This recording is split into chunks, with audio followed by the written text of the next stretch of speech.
बच्चों, पिछले वीडियो के अंदर अपन ने सेकंड चैप्टर को स्टार्ट किया था, जिसके अंदर नर युग्मकोद्भिद की संरचना और विकास के बारे में कुछ बातें अपन ने की थी। इसके अपन लास्ट में पहुंचे थे परागकोश का परिवर्धन। परागकोश का परिवर्धन के अंदर अपन ने दो चीजें की थी, एक तो प्रपशु कोशिकाओं के बारे में बात की थी अपन ने, और एक अपन ने किया था परागकोश का परिवर्धन जो होता है वो सुबीजाणुधान्य प्रकार का होता है। तो प्रपशु कोशिकाओं में अपन ने अंत में बात की थी प्रपशु कोशिकाएं क्या होती है। प्रपशु कोशिकाएं कौन सी होती है? प्रपशु कोशिकाएं वो होती है जो विकास की प्रारंभिक अवस्थाओं में परागकोश की बाह्य त्वचा की अधस त्वचा, बाह्य त्वचा के नीचे स्थित होती है अधस त्वचा की कुछ कोशिकाएं जो अन्य कोशिकाओं की तुलना में आकार में बड़ी व सघन जीवद्रव्य युक्त होती है, वो प्रपशु कोशिकाएं होती है।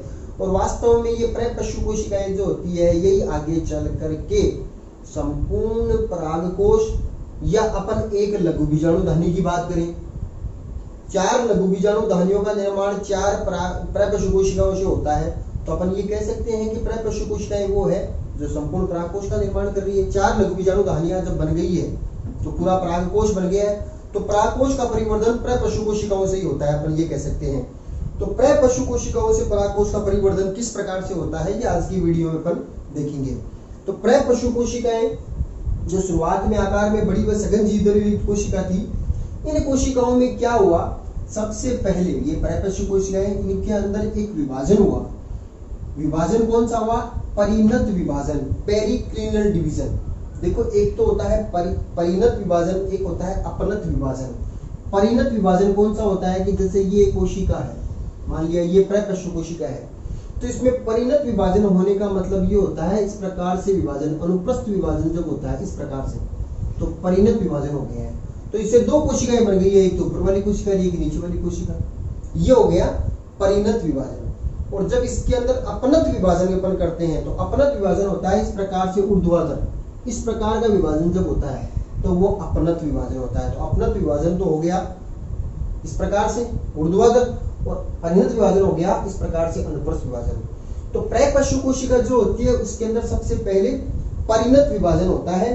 परिणत विभाजन होने से इसके अंदर 2 कोशिकाएं बन गई है, जैसा मैंने आपको अभी बताया कि ये प्रपशु कोशिकाएं, परिणत विभाजन हुआ तो 2 कोशिकाएं बन गई है, तो ऊपर कोशिका बन गई है, एक नीचे वाली कोशिका बन गई है।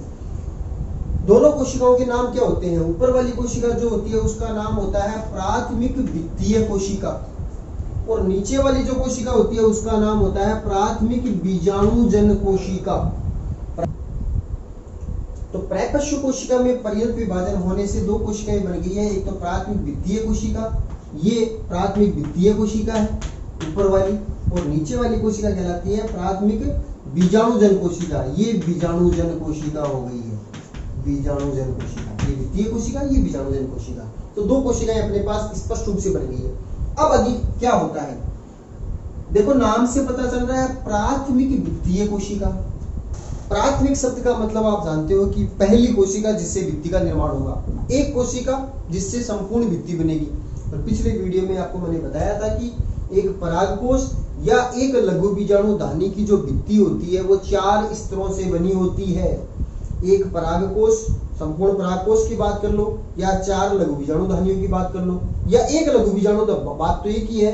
जैसे मैंने आपको बताया था कि 4 लघु बीजाणुधानियां बन गई है। एक द्विपालित परागकोश में 4 लघु बीजाणुधानियां हैं। चारों लघु बीजाणुधानियों के चारों तरफ भित्ति तो ये संपूर्ण संलग्न चल रही है, लगातार ही चल रही है। तो चारों लघु बीजाणुधानियों के चारों तरफ भी वही भित्ति है, जो एक लघु बीजाणुधानी की तरफ भी वही भित्ति है। तो संपूर्ण परागकोश के चारों तरफ जो भित्ति होती है उसे परागकोश की भित्ति कहते हैं, जो 4 स्तरों की बनी होती है। 4 स्तर कौन से होते हैं? पिछले वीडियो में मैंने आपको क्रम से याद करवाए थे। सबसे बाहर का स्तर जो होता है परागकोश की भित्ति का सबसे बाहरी स्तर कौन सा होता है? बाह्य त्वचा, एपिडर्मिस। उसके बाद में नीचे आते हैं दूसरी परत या स्तर, उसको बोलते हैं अंतस्थीसियम, एंडोथीसियम भी बोल सकते हैं इसे। तीसरी, उसके नीचे जब आते हैं तो वो कहलाती है मध्य परत, मिडिल लेयर। और सबसे आंतरिक नीचे की तरफ चौथा जो स्तर होता है, चौथी जो परत होती है वो कहलाती है टेपेटम या पोशुटा। ये 4 स्तर प्राथमिक भित्ति के परागकोश की भित्ति में पाए जाते हैं। इन चारों स्तरों का निर्माण केवल एक ही कोशिका से होता है और उस कोशिका का नाम प्राथमिक वित्तीय कोशिका है। यानी ये वाली जो कोशिका है ना, ऊपर वाली प्राथमिक वित्तीय कोशिका, ये वाली ऊपर वाली, इसमें 4 स्तर बन जाएंगे। 4 स्तर कैसे? जैसे 4 परिणत, 2 बार परिणत विभाजन करें, एक परिणत विभाजन किया तो 2 बन गए, दूसरा किया तो ये 4 बन गई। तो ये 4 कोशिकाएं 2 बार परिणत विभाजन से 4 स्तर बन गए इसके अंदर। तो इसके अंदर फिर आगे चल करके परिणत विभाजन होंगे। परिणत विभाजन होने से इसके अंदर 4 स्तर बन जाएंगे जिनको अपन परागकोश की वृद्धि कहते हैं। और प्राथमिक बीजाणुजन कोशिका क्या होती है? इसके अंदर आगे चल करके समसूत्री विभाजन होते हैं। समसूत्री विभाजन आप 11वीं क्लास में अच्छी तरीके से पढ़े हुए हो। समसूत्री विभाजन जिसमें उत्तरी कोशिकाओं में गुणसूत्रों की संख्या मात्र कोशिका की समान हो, यानी जैसे मात्र कोशिका है, विभाजन होने के बाद में जो पुत्री कोशिकाएं बनी है वो बिल्कुल उसके समान हो। किसकी दृष्टि समान हो? गुणसूत्रों की दृष्टि समान हो। तो समान कोशिकाएं बनना समसूत्री विभाजन होता है। तो देखो 2 कोशिकाएं बनी है, प्राथमिक वित्तीय कोशिका ऊपर वाली, नीचे वाली बीजाणुजन कोशिका। प्राथमिक वित्तीय कोशिका जो होती है उसके अंदर फिर से एक परिणत विभाजन हुआ। परिणत विभाजन हुआ, जैसे प्राथमिक वित्तीय कोशिका, इसको अलग अलग कर लिया अपन ने। ये प्राथमिक वित्तीय कोशिका थी, नीचे वाली ये बीजाणुजन कोशिका थी। प्राथमिक वित्तीय कोशिका में फिर से एक परिणत विभाजन हुआ तो 2 कोशिकाएं बन गई है, एक ऊपर वाली एक नीचे वाली। ऊपर वाली जो होती है उसको बोल दिया अंतस्थीशियम। ये अंतस्थीशियम हो गई है, अंतस्थीशियम। क्रम से आपको मैंने याद करवाया था, बाह्य त्वचा सबसे ऊपर, फिर अंतस्थीशियम, फिर मध्य परत, फिर टेपिटम। तो बाह्य त्वचा तो है ही ऑलरेडी, वित्तीय कोशिका जो सबसे ऊपर की तरफ है ये तो बाह्य त्वचा तो है ही। उसके बाद में अंतस्थीशियम बननी है तो अंतस्थीशियम हो गई है। फिर उसके बाद में दूसरी कोशिका को वित्तीय कोशिका नाम दे दिया अभी तक, क्योंकि इसमें चल करके एक परिणत विभाजन और हुआ, ये वित्तीय कोशिका हो गई है। ये वित्तीय कोशिका अभी तक वित्तीय का निर्माण और करेगी। इसमें फिर से परिणत विभाजन होता है। परिणत और अपनत दोनों विभाजन होते हैं। अपनत क्यों होंगे? क्योंकि मध्य परत जो होती है वो कई स्तरों की बनी होती है, 1 से 3 स्तरों की बनी होती है। तो जो नीचे वाली कोशिका होती है इसमें इस प्रकार से परिणत विभाजन भी होता है, ऐसे अपनत विभाजन भी होता है। तो इससे फिर 2 कोशिकाएं जो बनी है उसमें तीसरे नंबर वाली मध्य परत और सबसे आंतरिक टेपिटम। तो प्राथमिक वित्तीय कोशिका में लगातार परिणत व अपनत विभाजन से 4 स्तर बन गए हैं। सबसे पहला प्राथमिक वित्तीय कोशिका में, ये तो आगे चल करके सबसे ऊपर है तो ये तो बाह्य त्वचा बनाएगी। बाह्य त्वचा सबसे बाहर की 1 नंबर, 2 नंबर पर अंतस्थीशियम, 3 नंबर पर मध्य परत और 4 नंबर पर टेपिटम। ये क्रम से ध्यान रखने। फिर बोल रहा हूं मैं, परागकोश की भित्ति का सबसे बाह्य स्तर बाह्य त्वचा, फिर उसके अंदर अंतस्थीशियम, फिर उसके अंदर मध्य परत, फिर उसके अंदर टेपिटम। ये 4 स्तर बन गए हैं किससे?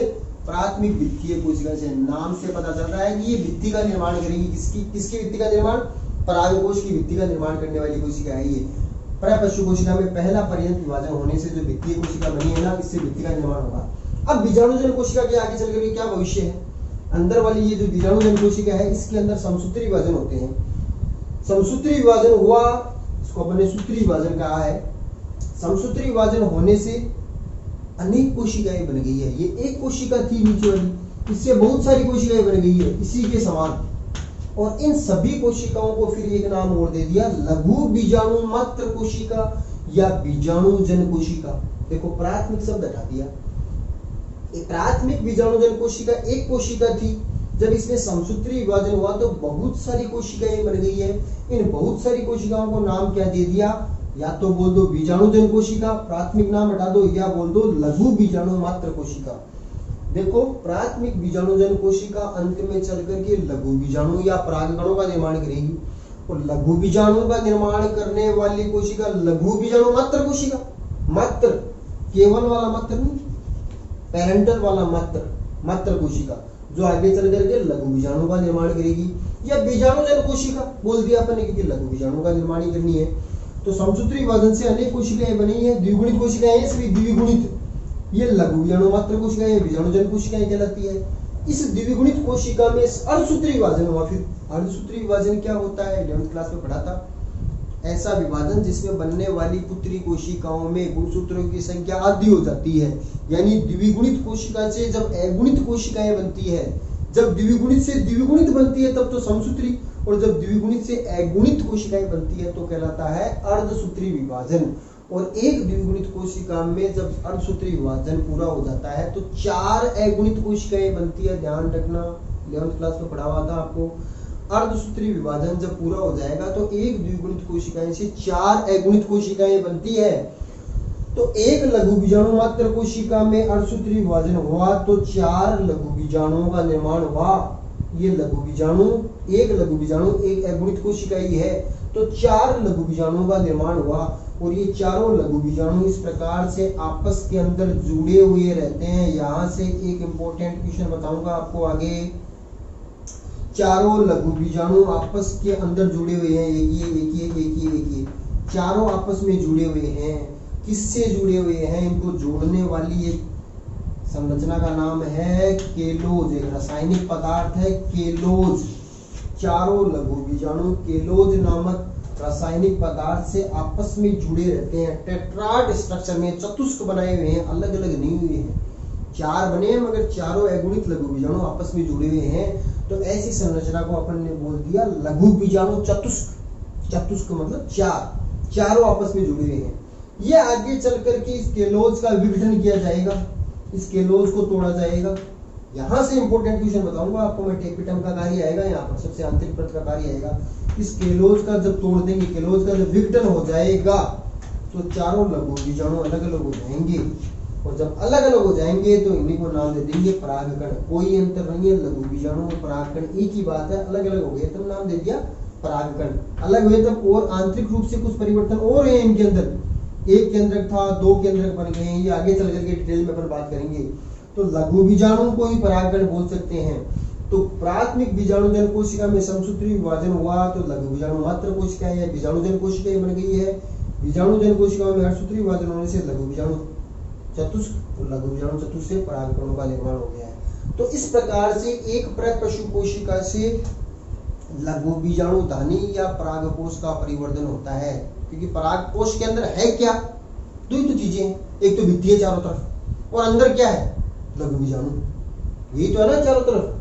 भाई अपन यहां पर बात करते हैं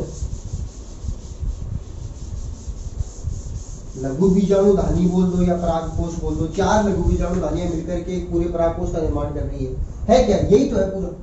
इसके अंदर इसको डिटेल से अपन ने इस डायग्राम के अंदर देख लिया। देखो ये तो आपको पिछले वीडियो में बताया था मैंने। ये भी बताया था कि अंकुश काटने पर इसके अंदर 4 लघु बीजाणु धानियां नजर आती है। इस वाली वीडियो को अपन ने अलग से देखा है कि इसके अंदर 4 भित्तियां होती है। कि परागकोश की भित्ति 4 स्तरों से बनी होती है। ये 4 स्तरीय है। देखो सबसे बाहर क्या थी? बाह्य त्वचा, ये वाली लाइन बाह्य त्वचा। उसके बाद में कौन सा था? अंतःस्थिशियम, ये दूसरी वाली अंतःस्थिशियम।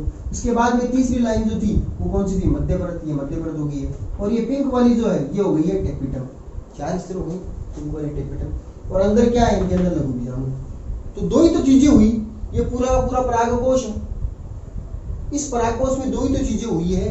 एक तो भित्ति हुई है और अंदर लघु बीजाणु हुई है।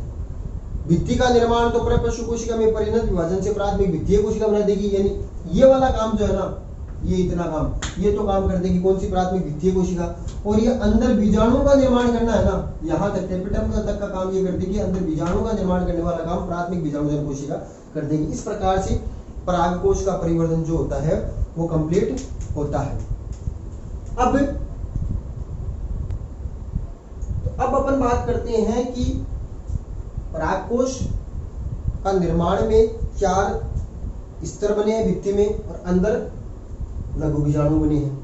अब एक क्वेश्चन आता है इसमें से कि एक स्फुटित परागकोश का चित्र बनाते हुए परागकोश की भित्तियों के विभिन्न स्तरों की संरचना को समझाइए। 4 स्तर जो है ना, इन चारों स्तर के बारे में वर्णन करना है।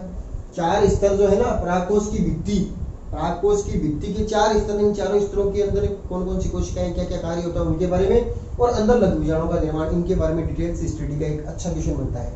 तो अगर बात करते हैं, अगला क्वेश्चन अपना बनता है परागकोश भित्ति।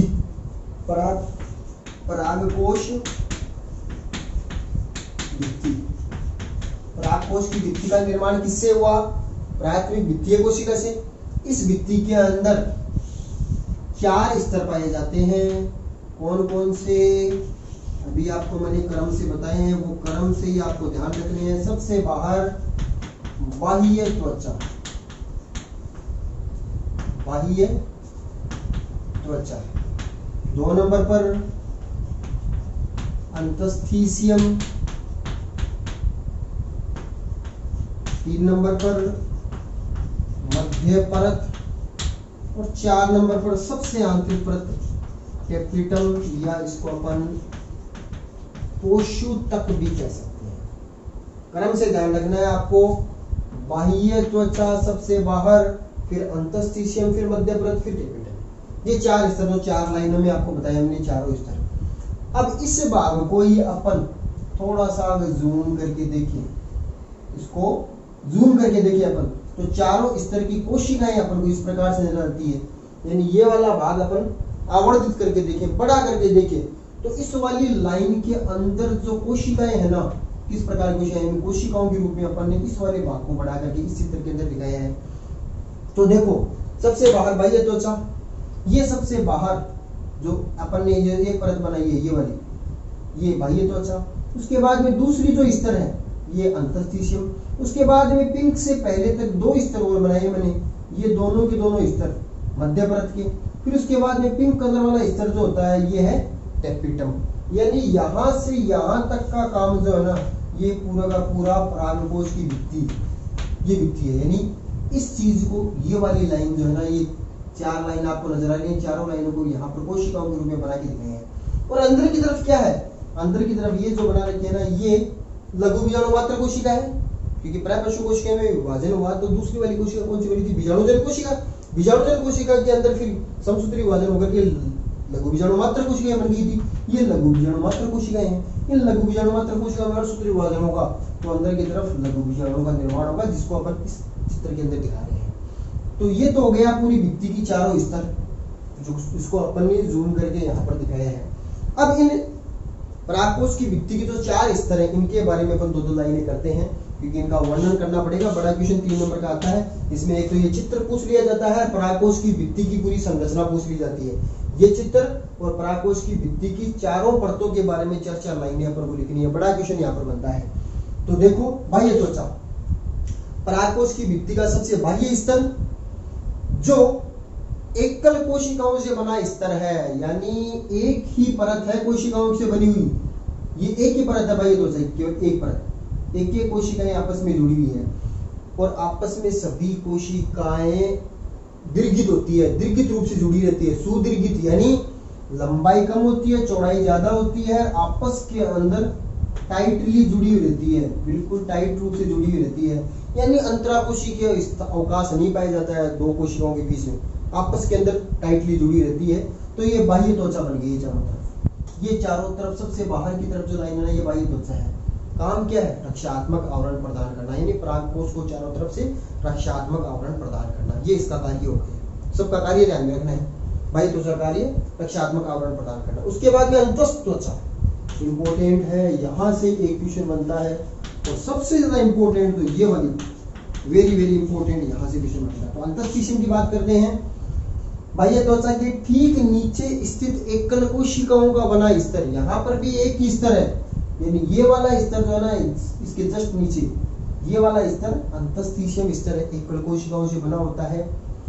त्रिज्यित रूप से दीर्घित होती है, यानी ये भी दीर्घित है, मगर इसके जैसे नहीं, त्रिज्यित रूप से दीर्घित होती है। त्रिज्या बना करके इसकी त्रिज्या जो होती है वो दूसरी कोशिका की त्रिज्या से इस प्रकार से जुड़ी रहती है।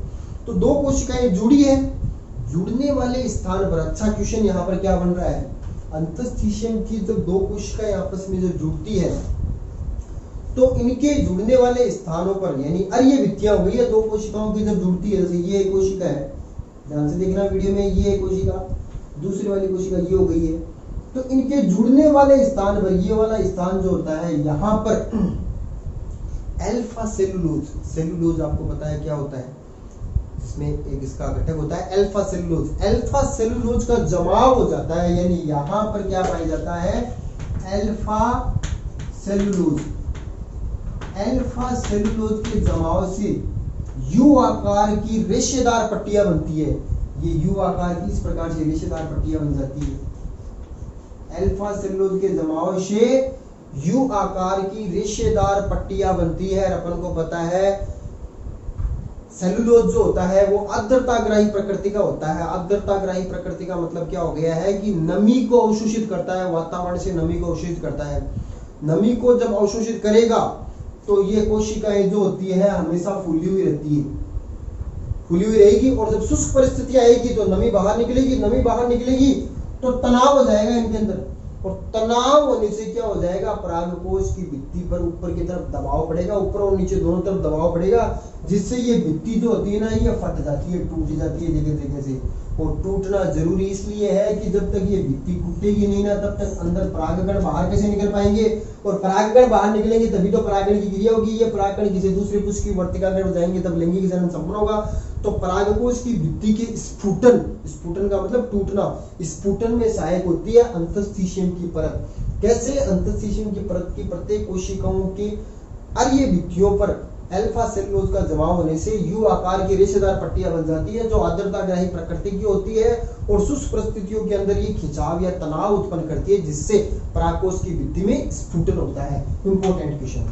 उसके बाद में नीचे की तरफ 1 से 3 स्तर, जैसे मैंने 2 स्तर बनाए, 1 से 3 स्तर तक मध्य परत पाई जाती है। इनका कोई विशेष काम नहीं होती है, भोज्य पदार्थों को संग्रहित रखती है। एक इनकी भित्ति जो होती है वो पतली होती है, मध्य परत से कोई ज्यादा क्वेश्चन नहीं है। सबसे आंतरिक परत टेपिटम, सबसे आंतरिक परत टेपिटम जो होती है सबसे महत्वपूर्ण परत होती है। ये भी एकल कोशिकाओं का बना स्तर होता है। इसकी प्रत्येक कोशिका जो होती है वो आकार के अंदर बड़ी होती है, सघन जीवद्रव्य युक्त होती है, प्रारंभिक अवस्थाओं में एक केंद्रक युक्त होती है, मगर बाद में जब विकास पूरा हो जाता है तो बहुकेंद्रकी हो जाती है। ये बहुकेंद्रकी और बहुगुणित कोशिकाएं होती है। ध्यान रखना, टेपिटम की प्रत्येक कोशिका, ये टेपिटम का स्तर पूरा पिंक कलर वाला, इसकी प्रत्येक कोशिका बहुगुणित और बहुकेंद्रकी होती है। जब विकसित हो जाती है पूरी बहुगुणित और बहुकेंद्रकी होती है। इस टेपिटम के स्तर का, या अपन कह सकते हैं कि टेपिटम की प्रत्येक कोशिका का क्या कार्य होता है, इंपोर्टेंट क्वेश्चन यहां से बनेगा। तो टेपिटम के क्या क्या कार्य होती हैं, ध्यान से सुनो बच्चों।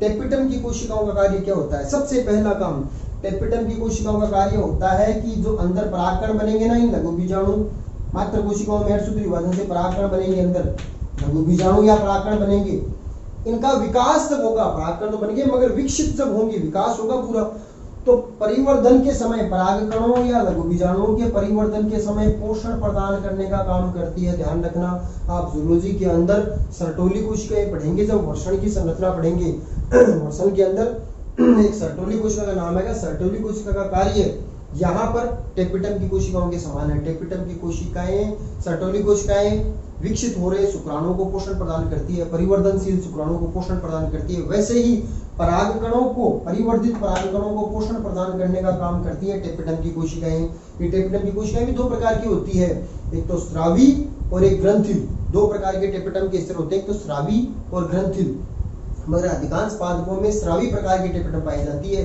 जो पोषक पदार्थों को स्राव करती है, यानी एक जगह पर ये स्राव करके पोषक पदार्थों को पहुंचाती है, वो स्रावी होती है।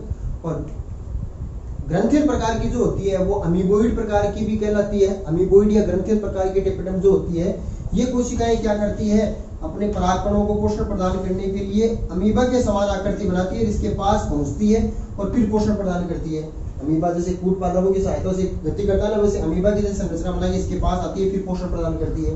मगर अधिकांश आवर्तबीजी पादपों में स्रावी प्रकार की टेपिटम होती है जो अपने स्थान विशेष पर ही है और पोषक पदार्थों का सिर्फ स्राव करती है, इसके पास नहीं आती। ये पोषक पदार्थ परागकणों का परिवर्धन में सहायक होते हैं। नंबर 1 कार्य क्या हो गया टेपिटम की कोशिकाओं का, परिवर्तनशील परागकणों या लघु बीजाणुओं को पोषण प्रदान करना। नंबर 2 कार्य होता है, सबसे महत्वपूर्ण कार्य बता रहा हूं मैं, कि टेपिटम की कोशिकाओं के अंदर, इन टेपिटम की कोशिकाओं के अंदर वसीय प्रकृति का एक रासायनिक पदार्थ पाया जाता है। जैसे ये टेपिटम की एक कोशिका है, इसके अंदर वसीय प्रकृति का एक रासायनिक पदार्थ हो गया जिसका नाम होता है प्रोयूबिस्काय, प्रोयूबिस बॉडी या प्रोयूबिस्काय। ये प्रोयूबिस्काय जो होता है उसके अंदर एक रासायनिक पदार्थ का निर्माण होता है जिसका नाम होता है स्पोरोपोलेनिन। नाम को ध्यान रखना, स्पोरोपोलेनिन। प्रोयूबिस्काय के अंदर एक रासायनिक पदार्थ बनता है जिसका नाम है स्पोरोपोलेनिन। स्पोरोपोलेनिन बनने से, प्रोयूबिस्काय में स्पोरोपोलेनिन बनने से इनका नाम हो जाता है यूबिस्काई, प्रो शब्द आ जाएगा और नाम हो जाएगा यूबिस्काई। प्रोयूबिस्काई जो एक लिपिड या वसी प्रकृति का पदार्थ है, इसके अंदर स्पोरोपोलिन बनने से इसका नाम हो गया यूबिस्काई। और ये यूबिस्काई जो है ना, ये यूबिस्काई जो होता है, ये परागकण जो होते हैं उनके चारों तरफ, परागकणों के चारों तरफ बाह्य चोल होता है। एक तो अंतःचोल होता है, एक बाह्य चोल होता है। दो आवरण होते हैं जो अपन आगे वीडियो में पढ़ेंगे। एक परागकण जो होता है उसकी तरफ दो आवरण होते हैं, एक तो बाह्य चोल, एक अंतःचोल। बाह्य चोल का निर्माण करने में काम में आता है यूबिस्कोई। परागकणों के बाह्य चोल का निर्माण करने में काम आएगा। इसका मतलब परागकणों का बाह्य चोल किस रासायनिक पदार्थ का बना होता है? स्पोरोपोलिन का। बहुत ही इंपॉर्टेंट क्वेश्चन है ये। परागकणों का बाह्य चोल स्पोरोपोलिन नामक रासायनिक प्रकृति के पदार्थ का बना होता है, जिसका निर्माण टेपिडम की कोशिकाओं से ही होता है। टेपिडम की कोशिकाओं में भी किससे? यूबिस्काई से। यूबिस्काई किससे बना है? प्रोयूबिस्काई से। तो स्पोरोपोलिन एक ऐसा रासायनिक प्रकृति का पदार्थ है जिसका प्राकृतिक रूप से कोई भी एंजाइम विघटन नहीं कर पाता, इसको तोड़ नहीं पाता है, जिसके कारण से परागकणों का बाह्य चोल जो होता है वो कठोर आवरण बन जाता है। फलस्वरूप परागकण जो होते हैं वो जीवाश्म के रूप में भी संचित रह सकते हैं, यानी परागकणों का विघटन नहीं हो पाता है। अगर ये लंबे समय तक जमीन में भी पड़े रहे तो ये खराब नहीं होते हैं, इनका बाह्य चोल इतना कठोर हो जाता है। किसके कारण से? स्पोरोपोलिन नामक रासायनिक पदार्थ के कारण। और स्पोरोपोलिन का निर्माण कौन कर रहा है? टेपिडम की कोशिकाएं। टेपिडम की कोशिकाओं में कौन? प्रोयूबिस्काई। प्रोयूबिस में भी यूबिस्काई। ये इंपॉर्टेंट क्वेश्चन है, यानी परागकणों का बाह्य चोल का निर्माण करने में काम आती है टेपिडम की कोशिकाएं। परागकणों का बाह्य चोल किससे बनता है? स्पोरोपोलिन से। अगला काम, दो कार्य बताए मैंने, परिवर्तनशील परागकणों को पोषण प्रदान करना और प्रोयूबिस्काई के थ्रू स्पोरोपोलिन के द्वारा परागकणों के बाह्य चोल का निर्माण करना। अगला कार्य, मोस्टली तो ये दो ही कार्य हैं, मगर एक कार्य और बताता हूँ। टेपिडम की कोशिकाएं परागकणों के चारों तरफ पोलन किट का निर्माण भी करती है।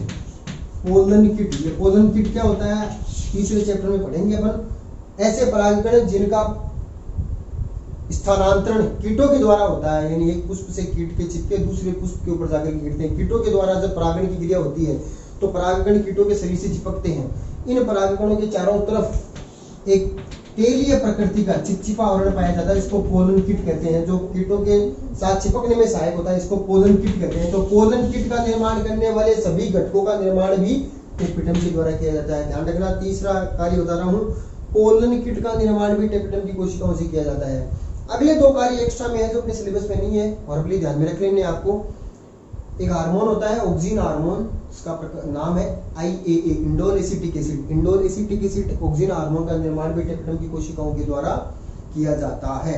और कुछ टेपिडम की कोशिकाएं जो ऐसे परागकण जो विकसित नहीं हो पाए उनको नष्ट भी करती है। तो ये टेपिडम की कोशिकाओं के कार्य होते हैं। सबसे इंपॉर्टेंट कार्य क्या होता है मैंने आपको? परिवर्तनशील परागकणों को पोषण प्रदान करना।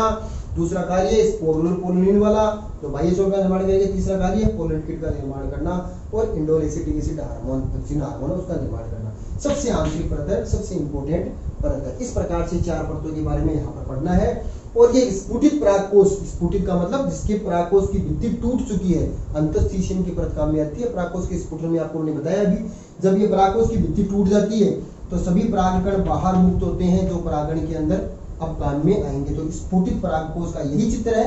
ये एक परत दिखाई है, ये चारों तरफ इस प्रकार से बनी हुई है, स्फुटित परागकोश का चित्र हो जाएगा। इस प्रकार से इस वीडियो में अपन ने 5 डायग्राम बनाए हैं। ये पुंकेसर का, इसी का ही अनुप्रस्थ काट काटा तो ये 4 लघु बीजाणु धान्य दर्शाता हुआ। चारों लघु बीजाणु धान्यों के चारों तरफ जो भित्ति के 4 आवरण पाए जाते, 4 स्तर पाए जाते हैं वो दर्शाए। इसी को ही अपन ने कोशिका के रूप में यहाँ पर दर्शाया और पूरे परागकोश को 4 भित्तियों के रूप में स्फुटित टूटा हुआ है, यहाँ पर दोनों जगह से अलग अलग कर दिया। स्फुटित परागकोश का ये चित्र है। इस प्रकार से अपन इस वीडियो के अंदर कंप्लीट करते हैं परागकोश की संरचना और परागकोश की भित्ति का निर्माण किस प्रकार से होता है। अगले वीडियो पर लघु बीजाणु जनन के बारे में पढ़ेंगे, जिसमें एक लघु बीजाणु मात्र कोशिका से अर्धसूत्री विभाजन द्वारा 4 लघु बीजाणुओं का निर्माण कैसे होता है। अगले वीडियो में मिलते हैं।